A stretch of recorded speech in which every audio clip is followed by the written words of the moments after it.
ወይዘሮ ዝናሽ ሰንበቶ የሚባል ግለሰብ በመግደል ወንጀል ተጠርጥረዋል። አሁን ወደ ጣቢያ እንሂድ። ምንድን ነው የተፈጠረው? እባካችሁ ተረጋጉ።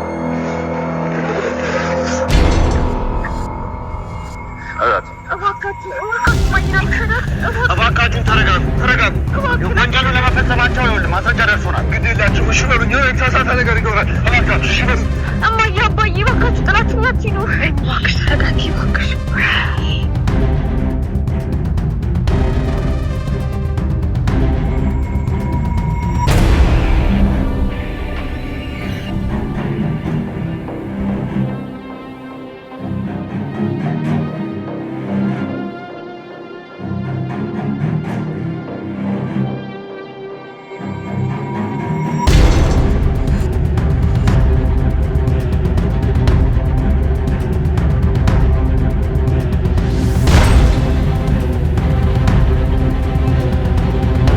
ክብራትና ክብራት ውድ የቻናላችን ተመልካቾች እንደምትቆያችሁልን የዛሬውን የኑሐሚን ክፍል እንዴት ተመለከታችሁት? ቆንጆ ምርጥና አሪፍ ሳቢም እንደነበር አንጠራጠርም።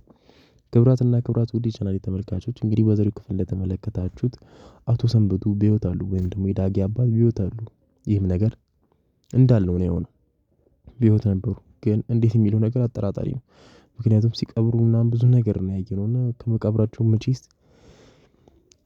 አድርገው አልተነሱም ብለን ተስፋ እናደርጋለን። ወይ የተሳሳተ ነገር ነው የቀበሩት ወይ እንዴት ሊያመልጡ እንደቻሉ ይሄ በጣም የሆነ ከአንድ ፊልም ሁላ የማይጠበቅ ነገር ነው የሰሩትና ድራማው ላይ እስቲ ምን ሊያስመለክቱን ይችላሉ? አቶ ሰንበቱ እንዴት አምልጠው ነው በሕይወት ሊኖሩ የቻሉት የሚለውን ነገር አብረን የምናየው ይሆናል። እስቲ ልክ እንደኔ ወይዘሮ ዝናሽ ታስራሉ ብላችሁ ያሰባችሁ ቤተሰቦች ሀሳባችሁን ኮሜንት ላይ አስቀምጡልን።